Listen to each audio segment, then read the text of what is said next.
안녕하세요. 오늘은 주방 안에서 생활비를 확 줄여주는 제가 직접 효과를 본 절약 방법 5가지를 이야기해 보려고 합니다. 먼저 핵심 3가지만 짧게 알려드릴게요. PB 상품을 활용하는 것, 식비 예산을 일주 단위로 나누는 것, 그리고 외식비를 식비와 섞지 않고 따로 관리하는 것. 이 3가지만 해도 지출 구조가 정말 많이 달라져요. 그리고 저번 주에 장을 보러 갔는데 올리브 오일이 떨어져서 하나 사왔거든요. 근데 집에 와서 정리하는데 우유팩 뒤에서 새 올리브 오일이 또 나온 거예요.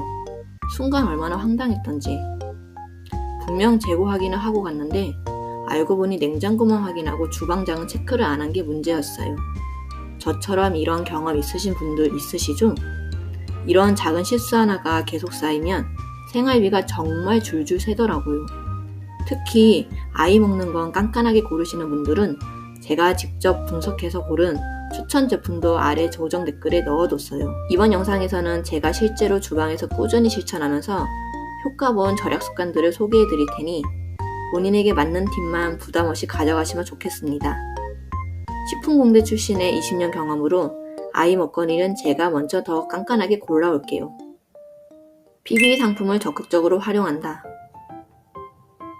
저는 가공식품을 살 때 항상 제품 뒷면을 보는 습관이 있어요. 특히 PB 상품을 고를 때 큰 도움이 됩니다. 제조원을 보면 대형 식품회사가 만든 경우가 많거든요. 이마트는 피코크, 홈플러스는 홈플러스 시그니처, 쿠팡은 생필품 라인의 탐사 코멧이 대표적입니다. PB 상품은 마트가 직접 기획, 제작한 자체 브랜드라 광고비나 유통비가 적어서 가격이 합리적이에요. 그래서 저는 한 번씩 제품 뒷면을 꼭 확인하고 구매합니다. 식비 예산은 주 단위로 나누어 관리한다. 예산을 세우기 전에는 한 달 동안 얼마를 썼는지 제대로 몰라서 월마다 과소비를 하고는 했어요. 하지만 주 단위로 나누고 나서부터는 지출 흐름을 일찍 파악할 수 있어 훨씬 관리가 쉬워졌습니다.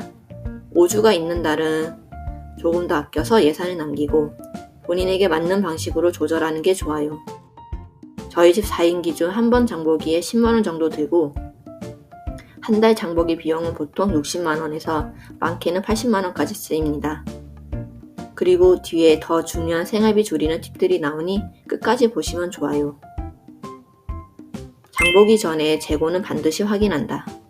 장보러 가기 전에 냉장고 체크는 정말 필수입니다. 확인하지 않으면 같은 재료를 또 사서 못 쓰고 버리게 되거든요. 아무리 싸게 사도 사용하지 못하고 유통기한이 지나버리면 그건 그대로 돈을 버리는 거죠. 냉장고 정리편에서 자세히 설명했듯이 골든존, 선선추를 활용해 유통기한이 짧은 재료를 앞으로, 위칸처럼 잘 보이지 않는 곳엔 유통기한이 긴 걸 두면 훨씬 수월해요. 할인, 세일 품목이라도 필요 없는 것은 사지 않는다. 싸다고 무조건 절약이 되는 건 아니에요. 그냥 세일이니까 사는 버릇이 쌓이면 오히려 낭비가 됩니다. 저는 생필품은 주로 쿠팡을 활용해요. 골든박스를 자주 보는데 이건 매일 아침 7시에 기존 가격보다 더 할인된 상품이 올라오거든요. 저 같은 경우는 물티슈, 아이주스, 영양제, 커피 등 자주 쓰는 품목은 장바구니에 미리 담아두고 떨어지기 일주일 전부터 골든박스를 확인하며 구매합니다. 한 품목당 적게는 2,000원, 많게는 8,000원까지 절약되는데 한 달에 10개만 사도 약 5만원이 절약이 돼요. 필요 없는 물건을 사서 유통기한을 넘기거나 신선도 떨어진 재료를 아이에게 먹이게 되는 건 위험하니 세일 코너는 꼭 필요한 것만 가져오는 걸로 정해두고 있습니다. 장보는 횟수는 주 1회로 줄인다. 저는 주 1회에서 2회 정도 장을 봅니다. 특히 목요일 또는 주말 지난 월요일에 보는데요. 이유가 있습니다. 홈플러스 이마트는 목요일마다 행사 품목이 바뀝니다. 그래서 목요일 오전 9시에 홈플러스 이마트 전단을 같이 비교해 가장 이득인 곳으로 선택을 합니다. 동네마트도 목요일에 행사가 바뀌기 때문에 총 3곳을 비교하여 장을 보게 되는 경우도 있어요.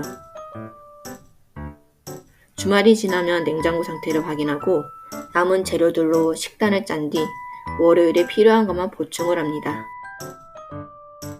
그리고 바로 뒤에 제가 진짜 효과 본 생활비 줄이는 팁이 바로 나오니 집중해주세요.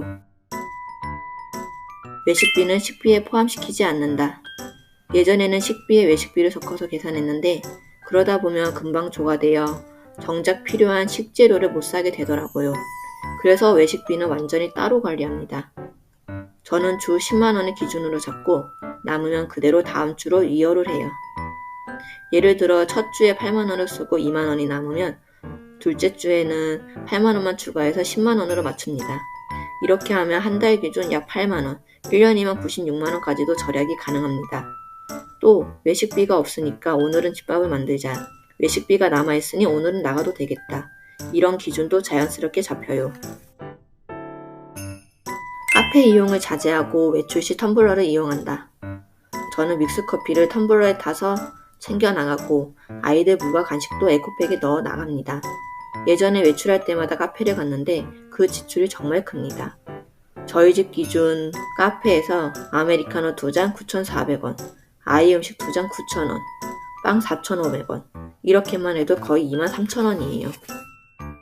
케이크 하나 추가하면 3만원. 그래서 카페만 줄여도 연간 70만원 이상은 충분히 절약할 수 있어요. 건강을 해치는 무리한 절약은 하지 않는다. 아무리 절약을 해도 건강을 해치는 방식이라면 오래 지속할 수도 없고 아무리 아이들에게도 좋은 영향을 줄 수 없어요. 너무 절약만 강조하면 또 그 분위기를 그대로 받아서 소비 습관에 영향을 줄 수 있거든요. 그래서 저는 마트 갈 때 아이들에게 먹고 싶은 거 한 가지는 꼭 골라라 라고 합니다. 그게 젤리든 음료든 제 기준에서 조금 별로여도요. 아이들은 자신이 고른 걸 손에 꼭 쥐고 좋아하더라고요. 저는 아이들이 먹을 식재료는 더 깐깐하게 고르고 제가 즐기면서 할 수 있는 범위에서 절약하는 게 가장 좋다고 생각해요.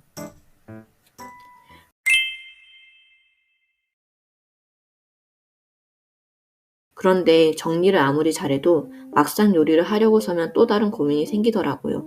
좋은 재료를 골라와도 막상 아이들이 잘 먹어줄까? 이 고민이 항상 먼저 들었어요.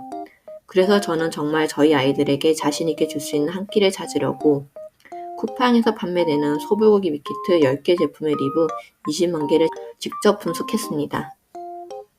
맛, 고기의 질, 제품의 활용도, 재구매율까지 모두 비교했어요.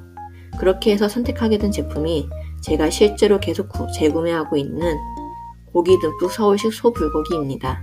고기가 얇고 부드러워서 아이들이 먹기 편하고 간장 베이스의 단짠 밸런스가 자극적이지 않아 밥 한 그릇은 그냥 비워버릴 정도예요. 전골처럼 끓여도 국물 맛이 깊어서 온 가족이 무난하게 좋아하고요. 저처럼 옷은 비싼 거 안 입혀도 아이 먹는 거 깐깐하게 고르고 싶다 생각하시는 분들이라면 아래 고정 댓글에서 확인해보세요. 20년 식품 경험으로 우리 아이 먹거리는 앞으로도 깐깐하게 함께 골라가요. 지금까지 시청해주셔서 감사합니다.